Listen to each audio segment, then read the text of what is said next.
Hello, nomads. I am at one of my favorite spots right now.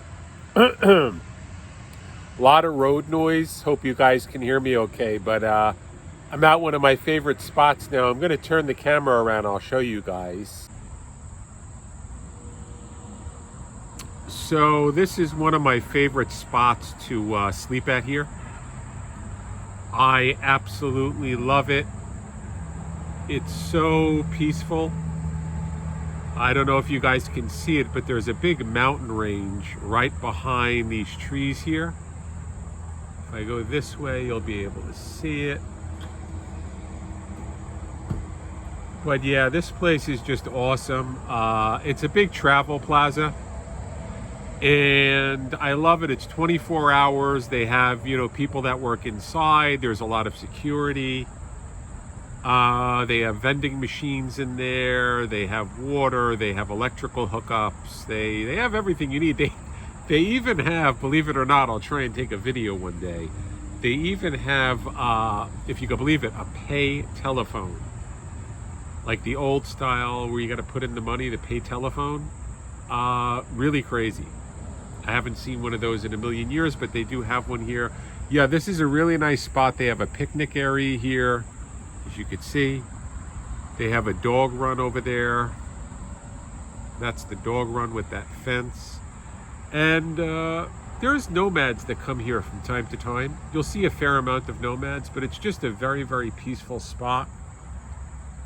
On top there, you could see where those triangle things are. They have like a beautiful rooftop, and you could go up there. They have benches and couches and plants. They have a walking path, some more tables. So yeah, this is one of my favorite spots here to stay at, guys. But I'm going to turn you around because I wanted to talk a little bit on this video. So anybody that's watched my videos knows that I've been on the road full time now for almost 3.5 years. And my life being on the road is about 90% better than it was when I was back in the sticks and the bricks, living a conventional life by leaps and bounds. Like I said, 90% better. But one area where it's gotten worse, believe it or not, and I don't know why, is my anxiety. Because you would think that, I live a very freewheeling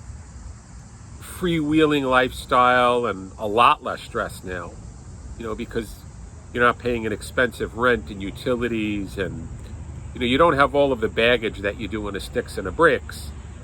You would think that my anxiety would be next to nothing, right?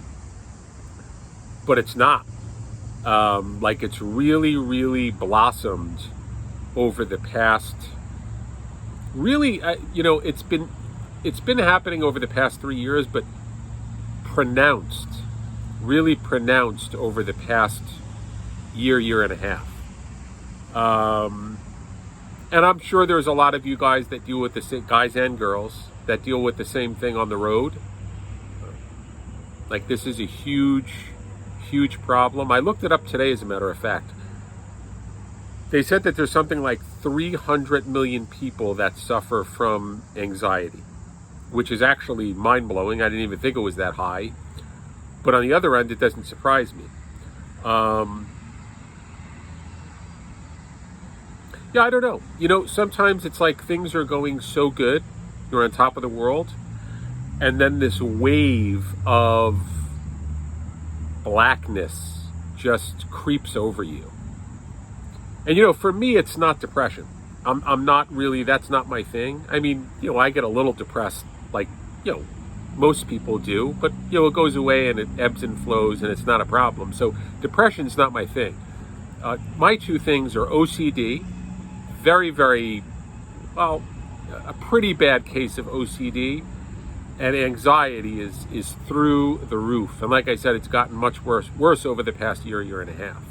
Where it came from, Why it came all of a sudden, I have no idea, but it did.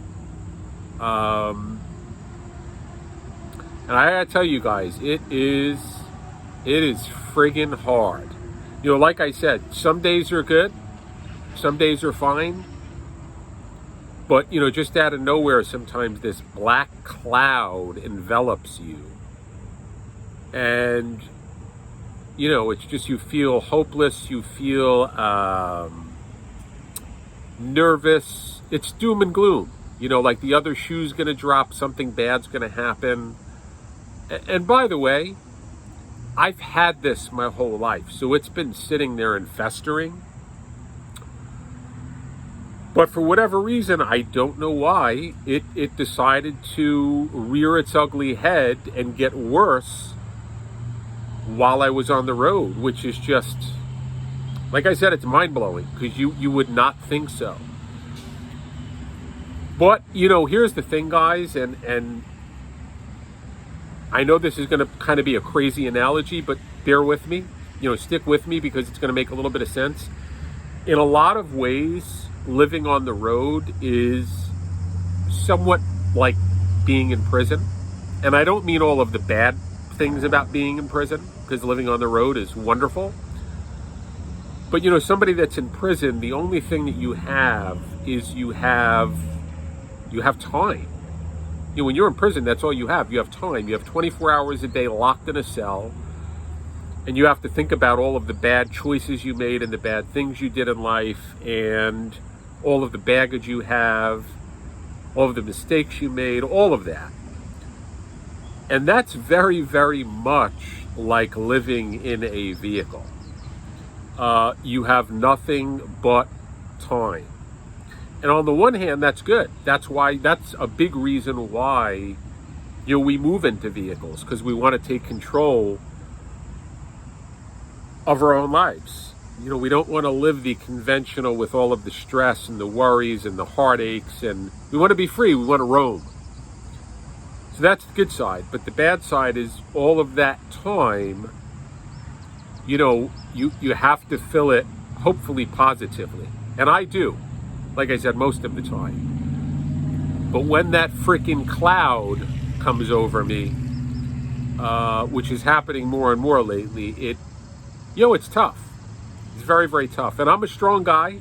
I'm not sitting here crying and any of that. That's not the purpose of this video. But, you know, hopefully there are others out there that will chime in and maybe share some tips or strategies how they deal with, you know, mental health issues while living on the road, because anxiety, just like depression or any other thing, is a mental health issue. So yeah, you know, chime in and let me know how you guys deal with it. I've been trying to get out of my vehicle as much as possible because, you know, due to my disability, you know, it's tough for me to get out and walk and do things like a regular person can. So I'm either sleeping in my vehicle, I'm working in my vehicle, lounging in my vehicle, unless I'm in the shower, you know, shopping or doing something like that. I mean, I'm in my car laying down or sitting down 22, 23 hours a day, and that takes a toll on you. That really takes a toll on you. So what I've been doing, I've been getting out of my vehicle every hour, every couple of hours. And I've been doing a lot of stretching. I'll walk around the car, 8, 9, 10, 11, 12 times. I'll do it again a couple of hours later. And it does seem to help because it gets the blood moving, it gets your system moving, and it helps to clear your head, just like somebody that runs. If you jog or you go to the gym, which I don't do, that physical exertion really helps. So that's been helping me a lot. It's been very strange, guys, the past year and a half. And I don't want to worry everyone. Everything's okay. Like I said, I'm fine. No major issues. But it is a strange thing when you find something in your life that's so beautiful, meaning being a nomad, and then having something really bad go along with it. But I guess that's life. There's good and there's bad to life. Nobody has a perfect, easy life, and I understand that. It's just, it's like, where does the anxiety come from? Why does it come out of nowhere? Like even today, I had a great day. I worked. I got a lot done. I was fine. And then about 4:30, that wave came. And it's just that bleakness, that darkness. Something bad is going to happen. That's the best way I could, explain it. Like the walls are closing in, racing heart. It's tough. It is really, really tough. But, getting back to my prison analogy, which might not be the best analogy in the world, but the point I was trying to make was, when you live in a vehicle, you have the luxury of having pretty much all the time in the world. And,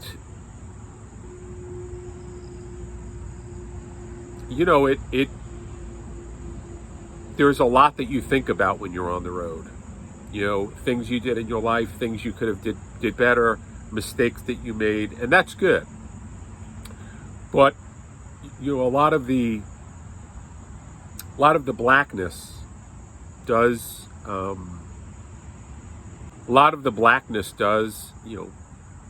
it does affect you. And that's why having I think it's crucial that all nomads have some type of support network while they're on the road. Obviously our friends and our families don't travel with us in most cases. So, even by email or by phone, I think it's critical that you have people that you can call when you're having a bad moment or a bad day or whatever it might be. I think that's critical. I think for all of the bad of social media, and I really, even though I'm on YouTube, I am not on any other social media. I think, this is my personal opinion, I think most social media is poison. I haven't been on Facebook for years. I don't do all of that crap. And even YouTube can be pretty bad, but fortunately there are a lot of good people on YouTube as well. And I've gotten a lot of subscribers, and I've gotten a lot of commenters that have left very, very kind comments. And so that does help a lot. But yeah, I know I'm droning, guys, and I apologize, but I just wanted to get that out there because I know I'm not the only one. And again, this video is not meant to be a sob story or, feel sorry for me or anything like that, because I do have a great life. I really, really do. But there is also the side that suffers because I am human. And then on top of that, I do have the mental health issue with the anxiety and the OCD and all of that. So if you are out there and you do have similar struggles, know that you are not alone. There's a lot of us on Nomads that are out there that struggle. And if anybody wants to comment me, email me, whatever it might be, and you need some type of moral support, some type of help, a shoulder to lean on, or anything of that sort, feel free to contact me. Because I am blessed. I do have a fairly good network that I can lean on, other nomads and family and friends. But I know not everyone has that. So, yeah, just know, guys, life on the road, as perfect as it is, it's not perfect. And that might not make sense, but it makes total sense to me. As perfect as a lifestyle of it as it is, it's not perfect. So anyway, that's it for now, guys. Have a great weekend. It's Thursday here. A weekend is upon us. Have a great weekend.